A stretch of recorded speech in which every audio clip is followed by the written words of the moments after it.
Olá pessoal, tudo bem? Sou Rodrigo Falcão. No vídeo de hoje a gente vai falar sobre suicídio no futebol. Infelizmente, o vídeo de hoje é sobre uma notícia trágica. Talvez vocês tenham acompanhado nas mídias. No último dia 25 de outubro, o jogador inglês de 17 anos, Jeremy Weinstein, cometeu suicídio. Existem outros casos super conhecidos, né? Um deles do jogador profissional Robert Enke, alemão, com passagem pela seleção alemã, também cometeu suicídio após uma forte depressão, aos 32 anos, isso no ano de 2007. Recentemente nós tivemos a notícia da medalhista de prata nos Jogos do Rio, Kelly Catlin, 23 anos, 3 vezes campeã mundial, também cometeu suicídio. Ela deixou uma carta na época aos pais. Essa carta dizia sobre a pressão que ela sofria, sobre todas as dificuldades que ela estava vivendo naquele momento. Ela se sentia muito fraca, muito abalada, muito pressionada pelo ambiente esportivo, né? Passava por uma depressão profunda também. Por que a gente está falando sobre tudo isso, né? Uma das primeiras coisas que eu penso quando eu me dei conta dessa notícia é que, infelizmente, o esporte de alto rendimento ele é uma máquina de moer gente. O que eu quero dizer com isso? Para muitos clubes, os atletas são descartáveis. Se você não dá certo, não dá conta, vem outro que dá. É claro que a gente está falando de um caso grave, drástico, mas ele mostra muitas coisas pra gente, ele nos faz pensar em muitos aspectos. Por exemplo, cada vez mais cedo os jovens atletas estão sendo pressionados por resultados, pelo ambiente extremamente competitivo, e esse ambiente nem sempre é saudável, nem sempre esses jovens atletas têm o respaldo necessário para o desenvolvimento pessoal, para o desenvolvimento psicológico. Para qualquer pessoa, a adolescência é uma fase conflituosa, é uma fase de descobertas, é uma fase em que a gente está se desenvolvendo, está amadurecendo a nossa personalidade, enfim, as nossas questões emocionais, etc. Os conflitos são inerentes a qualquer ser humano na adolescência, é natural que isso aconteça. Porém, os jovens atletas, isso pode ser um potencializador maior ainda. De base, ele tem que abrir mão de muitas coisas na vida, do convívio com a família, às vezes até de uma boa escola. Eu conheço casos em que o atleta teve que sair de uma boa escola, tinha condições de estudar, uma boa escola, ir para uma escola precária para continuar treinando. Existem casos de atletas que abandonam a escola para tentar o sonho de chegar em algum lugar. A Lei Pelé e o ECA são muito claros com relação a isso. Todos os clubes de base têm obrigação de ter psicólogos e assistentes sociais nas suas equipes. Mas não só para fazer número, mas para fazer um trabalho mesmo, um trabalho sério, um trabalho focado na saúde mental, focado no desenvolvimento humano antes do desempenho. É essa a psicologia do esporte que eu acredito. Independentemente da idade, o atleta que não tem uma boa saúde mental, ele não vai atingir a performance, ele não vai atingir os resultados esperados. Da mesma forma que os atletas treinam a parte técnica, a parte tática, a parte psicológica e mental também são treináveis. Esse caso me fez pensar em muitas coisas. Eu, na minha carreira, já tive casos semelhantes a esse. Nenhum atleta que eu trabalhei cometeu suicídio, mas alguns com que eu trabalhei tinham ideações suicidas, tiveram comportamentos suicidas, tiveram comportamento de automutilação. Isso é mais comum em meninas, em garotas, né, que estão na pré-adolescência, na adolescência. A literatura mostra isso pra gente.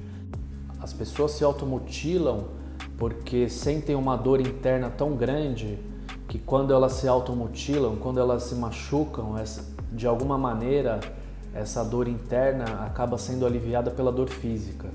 Esse é um mecanismo básico que o cérebro encontra para conseguir lidar com esse turbilhão de coisas que eles estão passando. Trabalho com base desde o início, né, da minha formação, quase 15 anos aí de prática com categoria de base. A primeira coisa foi no dia a dia, a gente percebeu que o comportamento dos atletas estavam diferentes. O sono mudou, a alimentação mudou, as relações mudaram, oscilavam de alguma forma, a irritabilidade. Cada um reage de uma forma, cada um tem um comportamento diferente. Uma das coisas que eu percebi foi a mudança de humor, a dificuldade de se concentrar além do normal. Não estou falando disso porque no dia a dia isso acaba oscilando realmente, né? Mas se isso tem uma frequência muito alta, isso também é algo para a gente analisar, é algo para a gente verificar. O que mais me chamou a atenção foram treinos frequentes com calor e com moletom cobrindo todas as partes do braço, por exemplo. No final do treino eu consegui, de alguma maneira, conversar com essa pessoa e naquele moletom haviam cicatrizes, haviam feridas. Foi aí que o atleta se abriu e conseguiu conversar comigo um pouco sobre suas dores. A gente não faz terapia quando a gente trabalha com psicologia do esporte num clube, por exemplo. O que eu fiz? Eu fiz um aconselhamento, a gente ouviu a queixa, a gente teve uma escuta empática, em seguida a gente se reuniu com a comissão técnica, passei para todo mundo algumas coisas que estavam acontecendo, trouxe a família para o nosso lado, a gente mostrou que esse tipo de comportamento é arriscado, que é um comportamento complexo, que deveria ser analisado por um outro profissional fora da instituição. Então a gente encaminhou esse atleta para uma terapia externa, a gente encaminhou para um psiquiatra, a gente fez todo o acompanhamento junto com o médico, até porque o médico na época receitou alguns remédios e inicialmente não deram certo, e aí a gente teve que voltar, enfim, uma série de questões que a gente pôde trabalhar com o atleta. Então muitas coisas podem levar a esse tipo de comportamento, infelizmente. Insegurança, insatisfação com o próprio corpo, competição excessiva, comparação excessiva, baixa estima, problemas familiares, problemas escolares, enfim, a gama de comportamentos são inúmeros. Uma das primeiras coisas que eu procuro fazer, trabalhar com os atletas, é escutá-los e também ensiná-los a se expressar de alguma forma.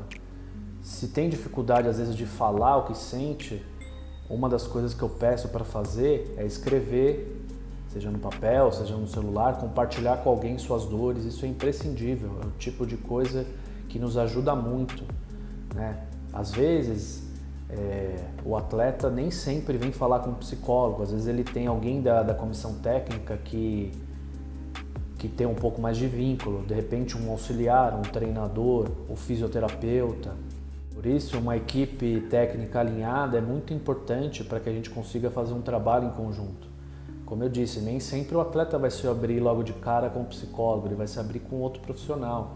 E se a gente tiver um bom alinhamento com esses outros profissionais, a gente vai conseguir fazer um trabalho em conjunto, a gente vai conseguir, a partir daí, ajudar os atletas que estão passando por momentos difíceis, por exemplo.